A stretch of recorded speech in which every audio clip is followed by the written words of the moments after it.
Pues bien, tengan ustedes muy buen día. Vamos a comenzar a hacer nuestra reflexión del día de hoy.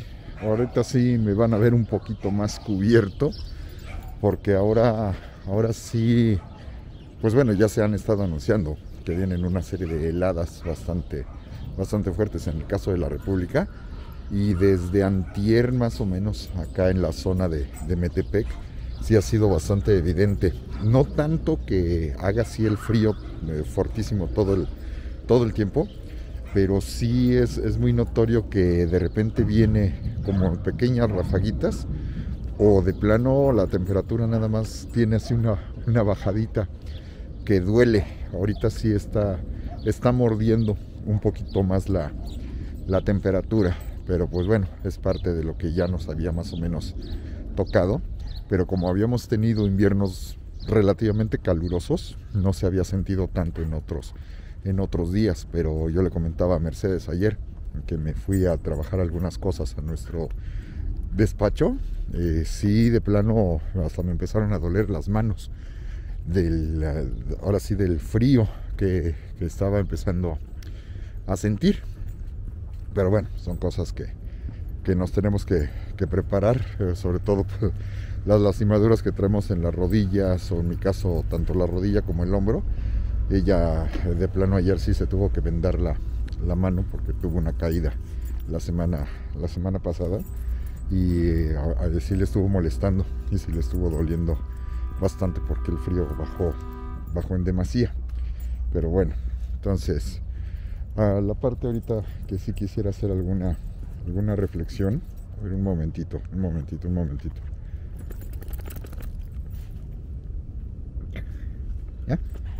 Ya. La parte de la que sí quiero hacer reflexión el día de hoy es que pues hoy es martes 3 de noviembre del 2020, y es un día trascendente e importante para la historia. No sabemos si para bien o para mal, porque hoy es el día oficial ya de las elecciones en los Estados Unidos.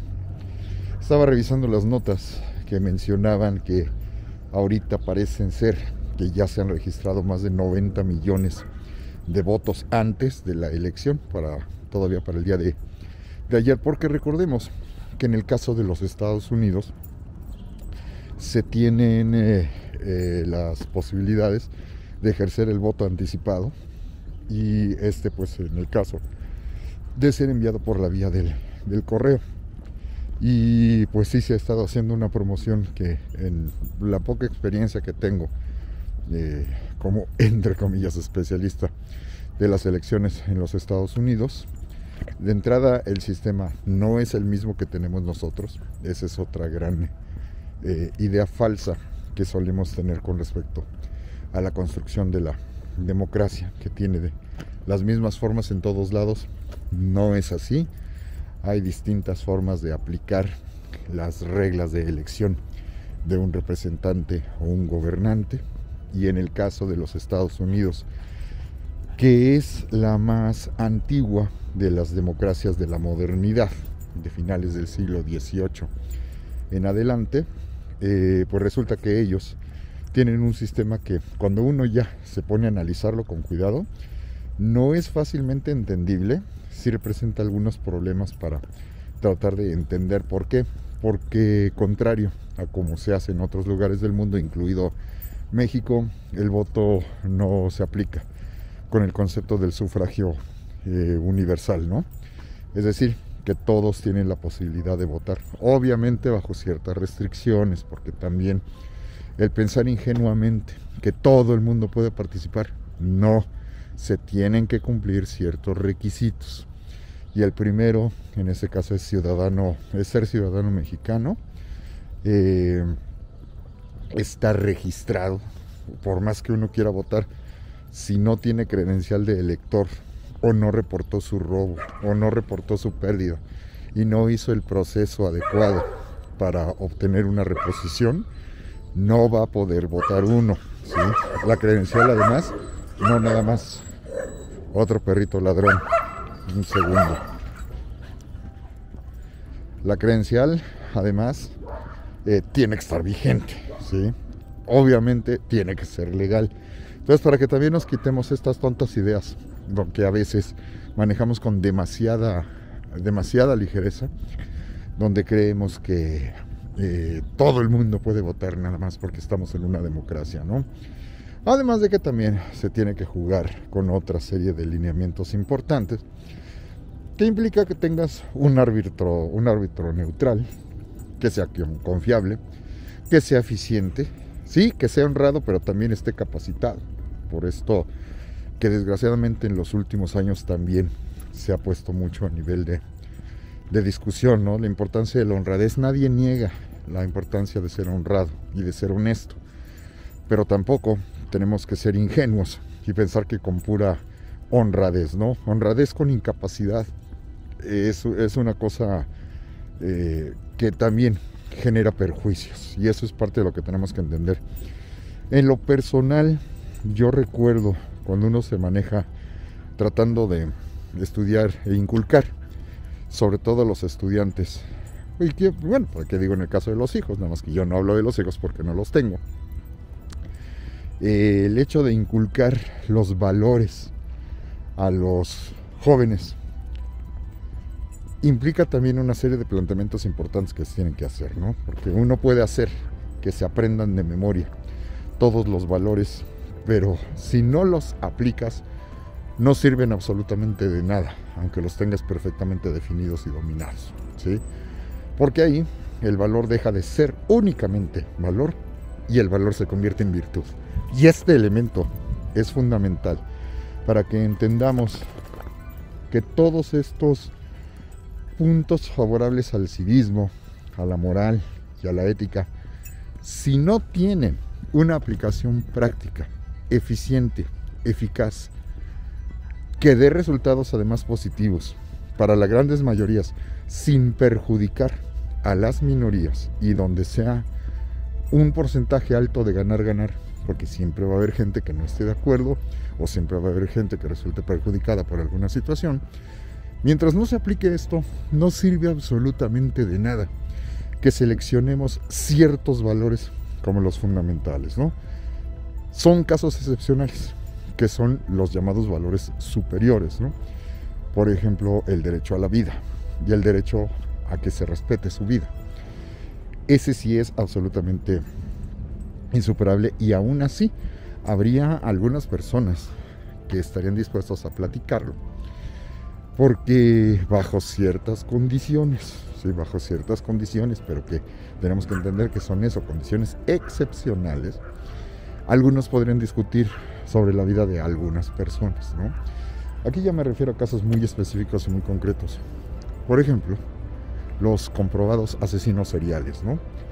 O los comprobados identificados de esta manera, que son todo un estudio de distintos casos, los llamados asesinos por naturaleza, ¿sí? Personas de las que incluso a veces hasta los mismos especialistas te llegan a decir que de plano son individuos que no tienen remedio, y se han dado casos algunos ahí aislados, ¿no? de gente ya muy perversa, muy enferma, que ellos mismos te dicen, yo tengo plena conciencia de que yo no me voy a componer, y que llegan a solicitar incluso a las propias autoridades, ¿saben qué?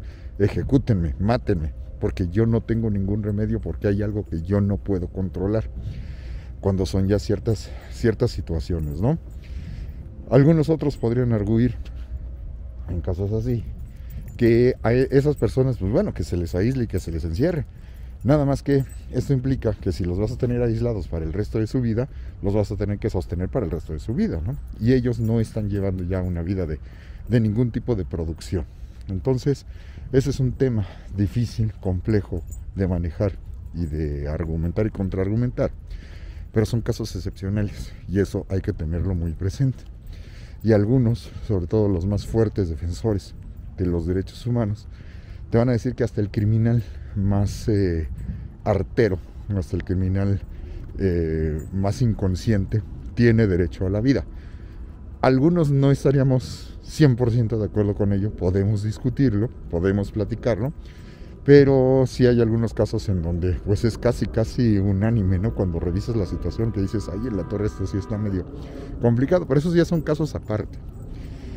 Yo recuerdo que hace algunos años mi queridísima maestra, la doctora Perla Chinchilla, cuando ella entonces era directora del departamento de historia de allá de donde trabajo particularmente en la Universidad Iberoamericana, mi departamento hablo porque Mercedes también trabaja en la Ibero, pero yo trabajo para historia.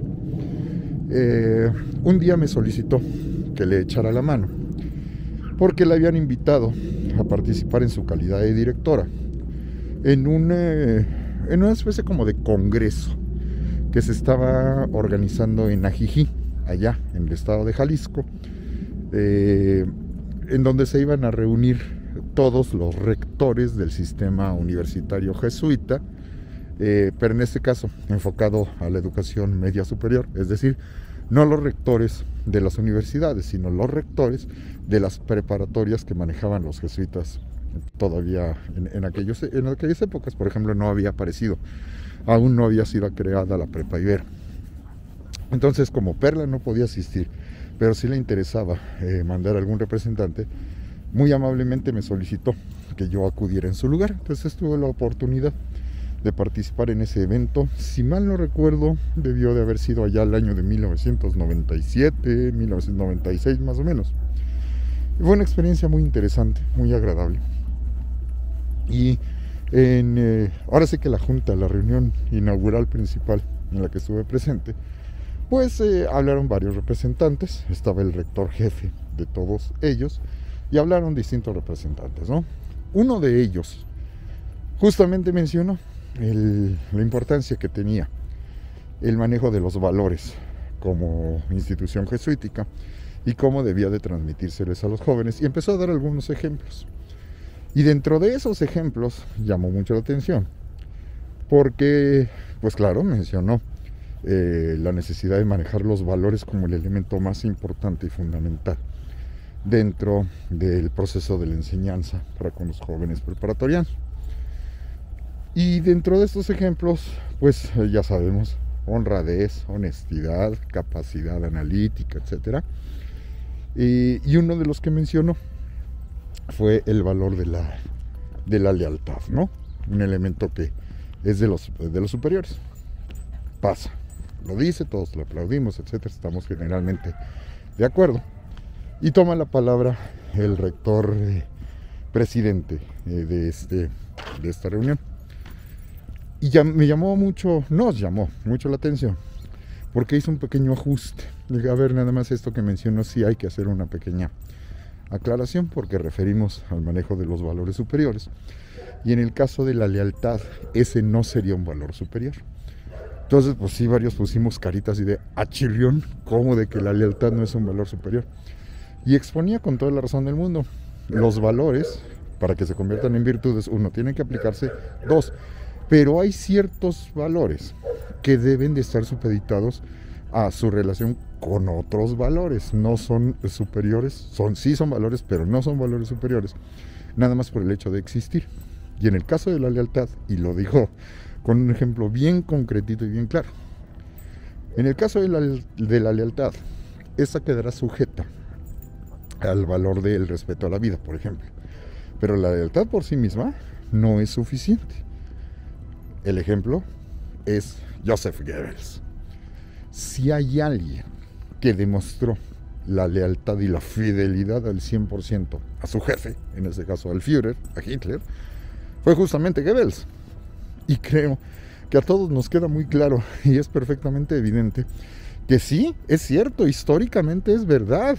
Él se mantuvo leal literalmente hasta la muerte, sí, pero con un ámbito de una complicidad en donde ellos están obteniendo la defensa de los valores que ellos llaman superiores en detrimento de un grupo completo de población, ¿no? Entonces creo que ahí sí ya todos los que levantamos las cejitas de le cae que no es valor superior, creo que nos quedó evidentemente claro, ¿no? El valor superior es el respeto a la vida, ¿sí? Y el derecho a la vida misma, ¿no? Y aún así, reitero, que bajo ciertas condiciones algunos podríamos estar dispuestos a platicarlo, ¿no? Porque sí implica ciertos riesgos y ciertas circunstancias que de repente no tomamos en consideración, sobre todo cuando tratamos de analizar las consecuencias de cierto tipo de actos, ¿no? Ahí, por ejemplo, entra la situación de cuando nosotros vamos a hablar del aborto, ¿no? Y que sabemos que es un tema en el que nunca va a haber un acuerdo ni un arreglo unánime y definitivo, sobre todo cuando uno piensa en las consecuencias, ¿no? Aquí se tienen que tomar en consideración una serie de factores alternos, pero que ya se tienen que analizar ad casum, ¿no? Entonces, con estos planteamientos, pues imagínense cuando tratamos nosotros de entender lo que es la aplicación de los valores en la política, ¿no?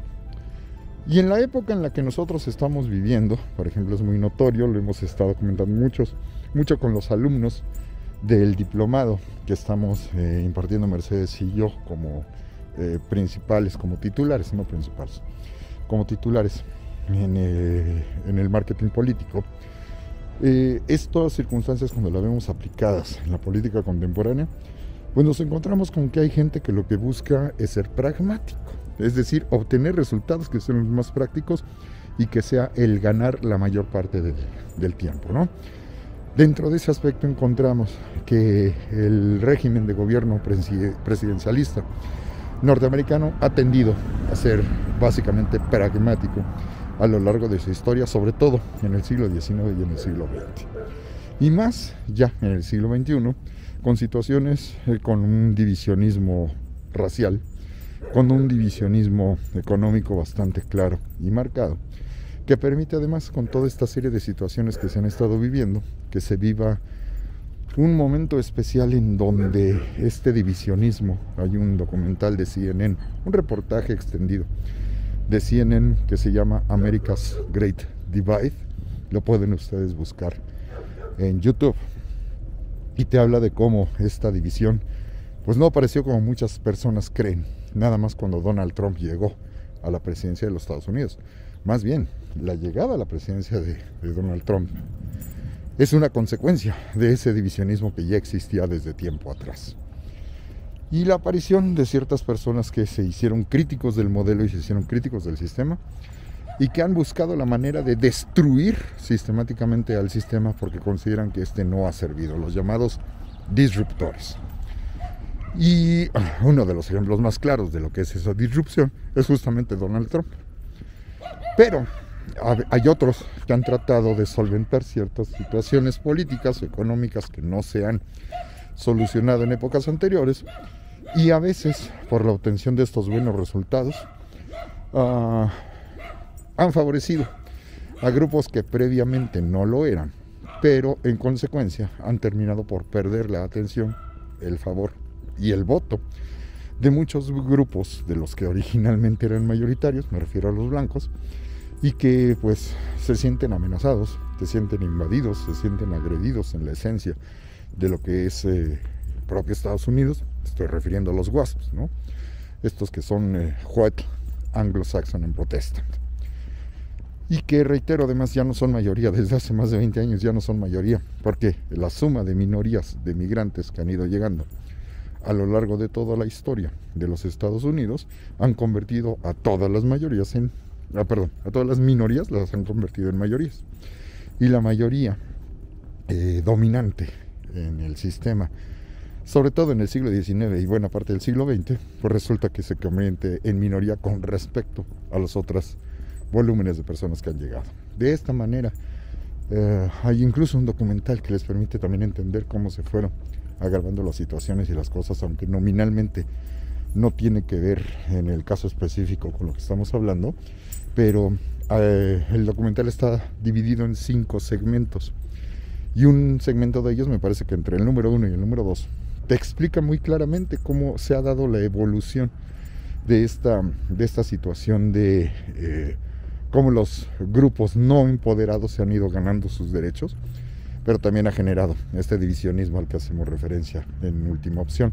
Y el documental es el que se llama O.J. Made in America, donde a través del personaje de O.J. Simpson terminas entendiendo mucha de la problemática que pues se vio reflejada justamente en el proceso judicial que él siguió con la acusación del asesinato de su esposa Nicole Simpson, ¿no? Pero justamente entender la situación de lo que pasa con OJ no se entiende nada más como un asesinato pasional, ¿sí? O por un cerrado pleito de divorcio y separación, sino como parte de una situación bastante más compleja de entender y analizar en esa línea. Ahora, este planteamiento, como les decía, nos lleva a tener que analizar cómo se construye el sistema electoral en los Estados Unidos. Y hay que ubicar que el desarrollo de ese sistema electoral no es del siglo XXI, no es del siglo XX, no es tampoco del siglo XIX. Sus orígenes nos llevan hasta el siglo XVIII. Y hay que recordar que el primer presidente de los Estados Unidos, que va a ser George Washington, él va a formar parte de una estructura que se va a ir construyendo en un Estados Unidos y en un mundo occidental y un mundo en general, en donde, de entrada, esto siempre les llama mucho la atención a los alumnos, no hay teléfono, ni celular, ni alámbrico.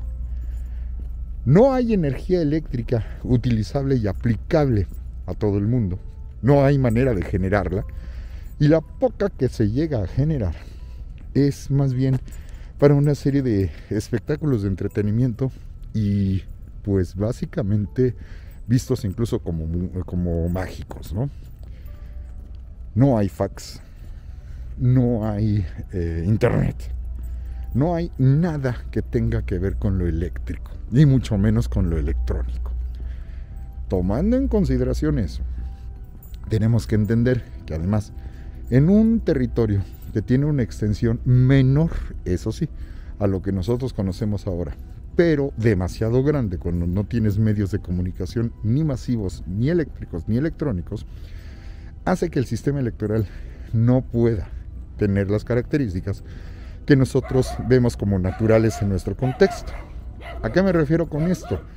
Ubiquen ustedes que cuando Estados Unidos ha proclamado su independencia, pues originalmente estamos hablando de las dichosas 13 colonias, que abarcarán todo lo que es la costa este, excepto llegando hacia la parte de la Florida, ¿no? Recuerden que la Florida es parte del territorio español, aún oficialmente en aquel contexto, aunque es sabido que el gobierno de los Estados Unidos tiene la pretensión de crecer, expandirse y desarrollarse más allá de las fronteras que tiene delimitadas en el principio. Pero primero tienen que estructurarse al interior. Y pónganse a pensar ustedes, cuando hablamos de los estados originales, ¿no? Cuando hablamos de las 2 Virginias, cuando hablamos de las 2 Carolinas, cuando hablamos de Massachusetts, cuando hablamos de Nueva Jersey, cuando hablamos de Nueva York, etcétera, pues hay que tener en consideración que los estados no tenían el mismo tamaño.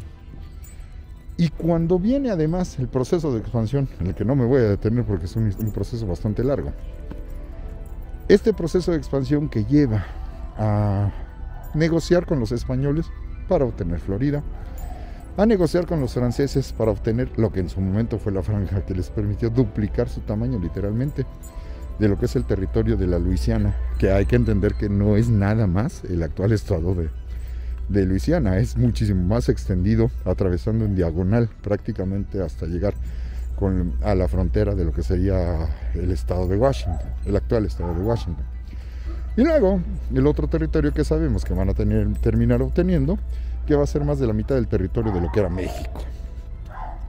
Si sabemos que había dificultades de comunicación entre las 13 colonias originales, imagínense cuando Estados Unidos tiene ya prácticamente la totalidad del territorio continental, como nosotros lo identificamos ya para finales del siglo XIX. Sabemos que a posteriori le van a terminar comprando el territorio de Alaska a Rusia y finalmente van a terminar integrando el 50º estado, el estado 50, en el caso de Hawái, ¿no? Pero esto ya es extracontinental, fuera del continente americano.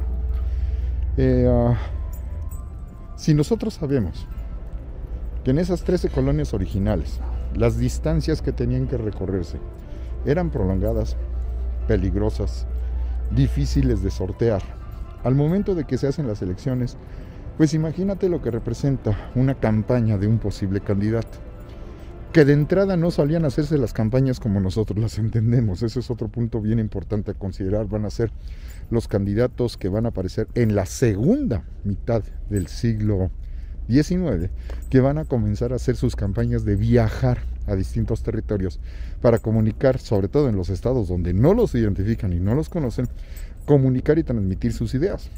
Pero eso lleva a otro problema, ya no solo el de las comunicaciones, sino el de los transportes también. Si uno quería atravesar el territorio de los Estados Unidos, vamos a hablar de 1850, si uno quería atravesar el territorio desde Nueva York hasta San Francisco, literalmente tendrían que pasar, si mal no ubico, alrededor de 3 meses para que se pudiera hacer el traslado de una persona de un lugar al otro. Creo que entenderán ustedes que bajo las reglas que nosotros tenemos, nada más para trasladarte de un estado al otro, si te va a llevar 3 meses, pues imagínate cuánto tendrían que durar las campañas electorales, ¿no? Evidentemente no aplicaba el mismo sistema, era imposible, aunque quisieran aplicarlo.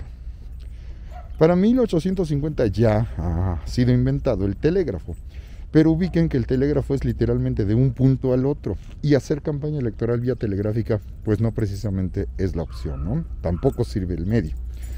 Va a ser hasta el año de 1876, cuando por ejemplo nace el teléfono, pero creo que entenderán las dificultades además tecnológicas para construir una red de comunicación efectiva a través del teléfono.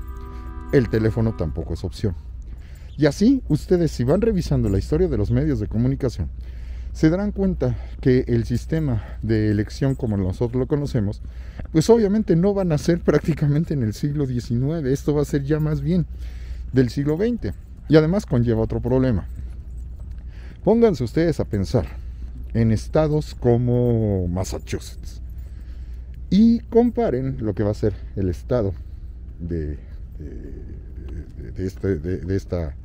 esta zona. Comparen el estado en tamaño, compárenlo con el estado de Texas. Recordarán que si hay una característica que va a tener Texas todavía como Estado de México, es que tenía una cantidad poco proporcional de población para el tamaño del estado. Pero el problema principal al que se tenían que enfrentar es que no era población, desde su perspectiva, no son palabras mías, no tenían población civilizada. ¿Por qué? Porque la mayoría son indígenas. Y consideren ustedes que si los mexicanos difícilmente consideraban ciudadanos a los tejanos indios me refiero, esto va a ocurrir porque no son indios civilizados. Esto sabemos que lleva a una discusión, un diálogo entre los representantes todavía del gobierno de España entre 1805 y 1817, en el que se va a firmar un acuerdo, el Tratado Adams-Onís, en el que Estados Unidos acuerda con España, porque acuérdense que la independencia se culminó, la de México, se culminó hasta 1821, nada de estos cuentos de que México es independiente desde 1810, no aplica, así de sencillo. Y en ese acuerdo, lo que busca el representante español es convencer a los norteamericanos que les permita recibir a los españoles en Texas, les permita recibir grupos de gente ya aculturada, grupos de gente ya civilizada, y se va a permitir, se otorga el permiso para que provengan más de 300 familias debidamente acreditadas, encabezadas por un señor llamado Moses Austin. Y ellos van a llegar a establecerse en distintas regiones de Texas. para que con su organización, su civilización, su trabajo, logren ahora sí que literalmente poner el ejemplo para comenzar poco a poco a integrar a los indígenas al sistema civilizatorio. Nada más que esto implica un problema, porque obviamente los que están llegando no son católicos, son protestantes.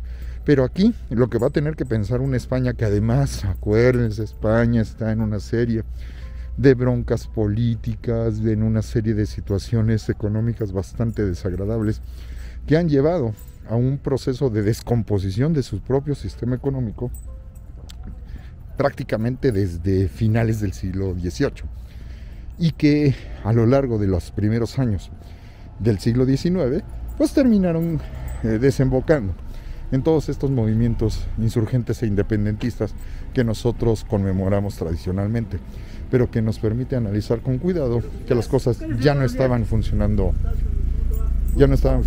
bien en aquel contexto. Para el año de 1817 a 19, pues las cosas han mejorado un poco en el sentido de que ha desaparecido Napoleón. Recuerden que Napoleón los invadió el año de 1808 y la situación que se vivía pues era bastante dura y difícil. Pero a final de cuentas, ahora sí que España está en proceso de reposición. Se ha colocado al rey legítimo en el trono, que era Fernando VII, pero Fernando VII llegó a hacer una serie de ajustes que no les gustaron a los liberales y esto provocó un siguiente conflicto. La situación, por lo tanto, en lo político y en lo económico para los españoles no es positiva. Y entiéndase que si no es positiva para los españoles, pues tampoco lo es para la Nueva España y el resto del continente. Lo que están tratando de buscar es activar la economía. Lo que están tratando de hacer es activar a la población para que se vuelva productiva. Y por eso se necesita llenar de población civilizada. A lo mejor va contra los valores de la cristiandad católica. Pero si yo tengo que elegir mi veneno, voy a tener que tomar veneno. Tengo dos opciones: un veneno que es efectivo y rápido pero muy doloroso, o uno que es menos doloroso pero es muy lento. Pero lo tengo que tomar, o sea, no hay absolutamente ninguna otra opción. Ellos van a tener que escoger cuál es su veneno, y el veneno que van a escoger es que entren protestantes. Pero si me pongo a comparar, tener civilización de gente de origen protestante o tener grupos indígenas que nada más no se someten y que no aceptan ningún tipo de acuerdo o no lo respetan porque se van sobre sus culturas y sus valores, ellos al momento de decidir dicen: preferimos que vengan los protestantes.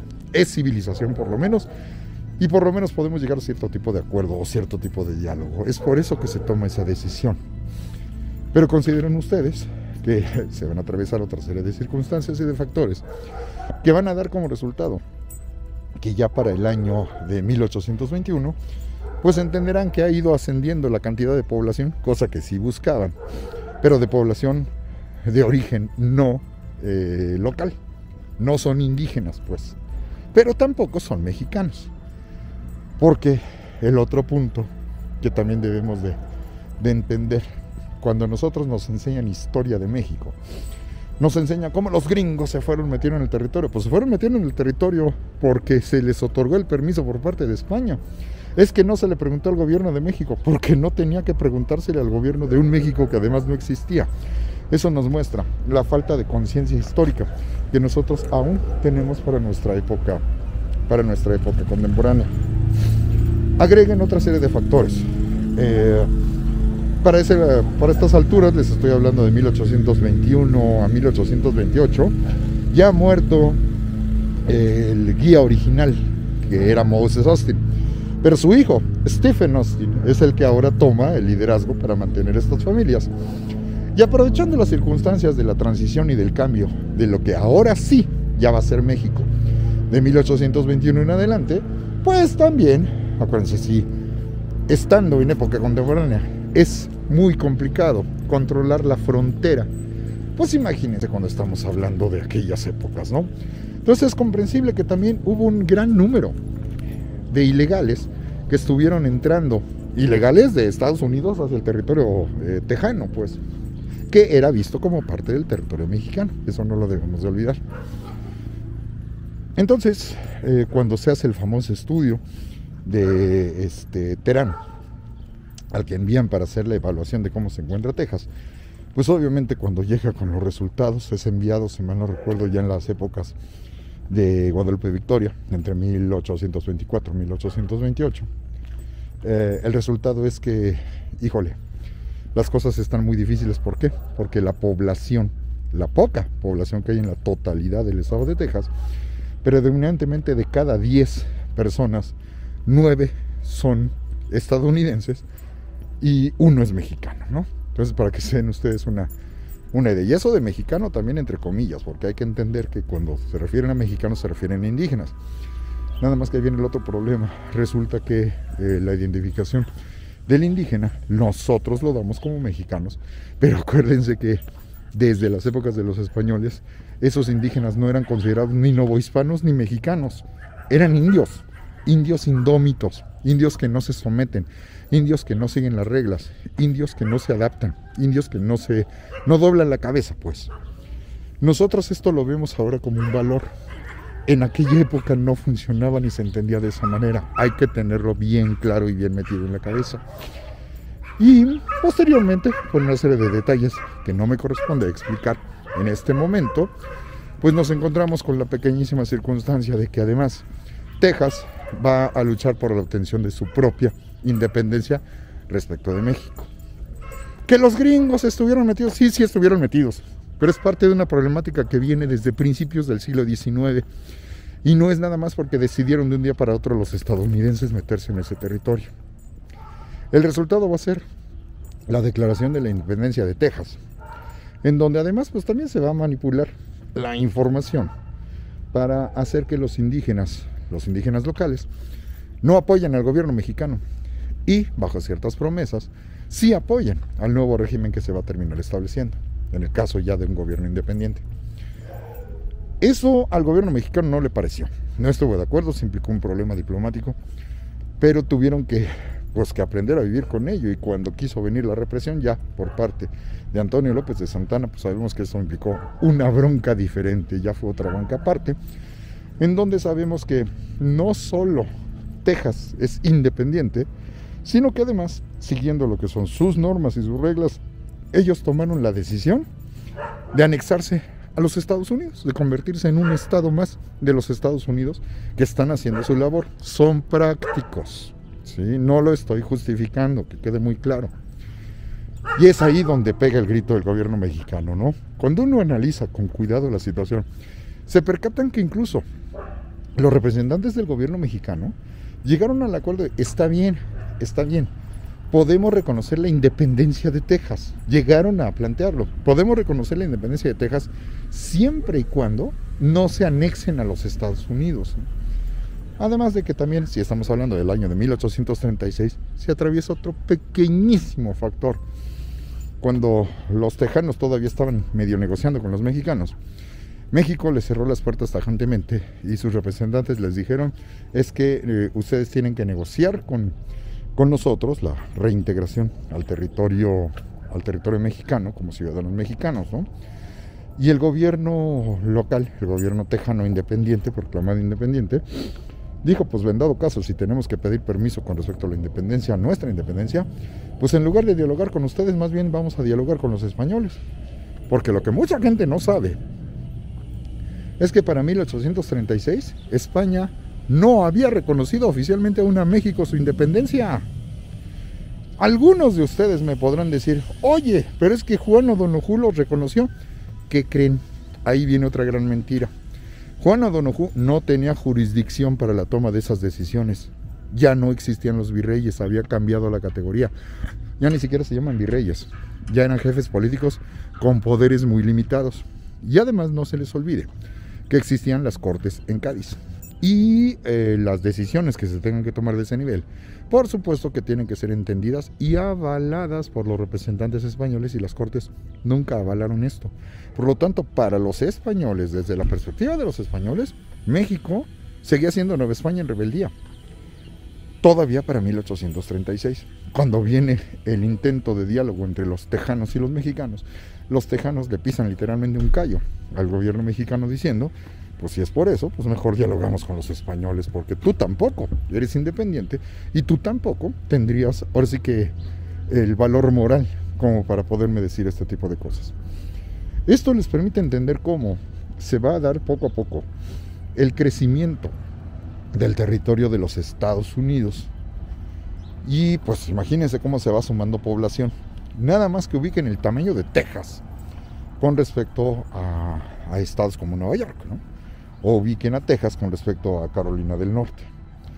Entonces, bajo esta serie de circunstancias, si entendemos entonces lo que va a representar el crecimiento de los estados y los comparamos en la proporción que a ellos les es debida, pues creo que notarán que no se puede comparar el tamaño de estados como Virginia, o estados como Carolina, o estados como Nueva York, con territorios como los que van a ser posteriormente Texas, Nuevo México, Arizona o California, ¿no? Y además también entender que a lo mejor Texas es más grande de los estados para aquellas épocas, pero la cantidad de población real que vas a tener en todo el estado de Texas no va a ser igual a la concentración, a la masa que vas a tener en regiones como Carolina o el propio Massachusetts. Por esta razón, y después de haberles dado toda esta vueltezota a la explicación, creo que nos daremos cuenta que no pueden aplicar el sistema del sufragio universal como nosotros lo conocemos, porque no les es útil, porque no les es práctico. El sistema como ellos lo van a construir tiene la intención de proteger a los estados más pequeños de los estados más grandes, pero también sin quitarles el peso de la proporción que van a tener numéricamente los votantes en esas regiones que van a ser más pequeñas. Y por eso de repente va a haber estados que van a tener un mayor número de votos electorales, y estos estados que van a ser fundamentales, como es el caso de California, como es el caso de Ohio, que nosotros sabemos que son estos estados que comúnmente nos refieren que son de especial interés para todos los candidatos a la presidencia de los Estados Unidos.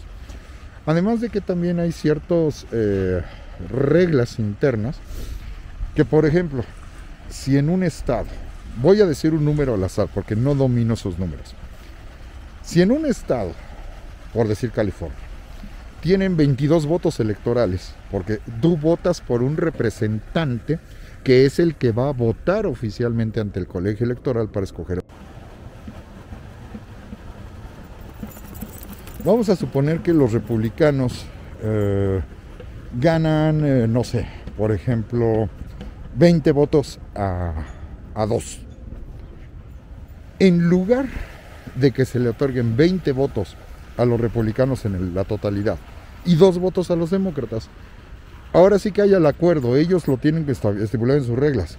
El que gana, inclusive, aunque ganen 12-10, el número mágico para el candidato ganador va a ser 271, porque con esto ya obtuviste la mayoría del colegio electoral y con esto habrás ganado la presidencia de los Estados Unidos. Entonces, vamos a ver cómo viene el desempeño. Un factor diferente a las elecciones anteriores es que no hubo, por lo menos el sábado anterior, no hubo un evento mayor de un escandalazo, de una filtración que aparentemente pudiera hacer que a los indecisos les haga votar por el candidato, en este caso Donald Trump. A ver qué es lo que pasa. Algunas de las notas mencionan que es Biden el que lleva la ventaja, pero tenemos que esperar a ver por dónde van las cosas. Me dio gusto saludarlos y cuídense mucho.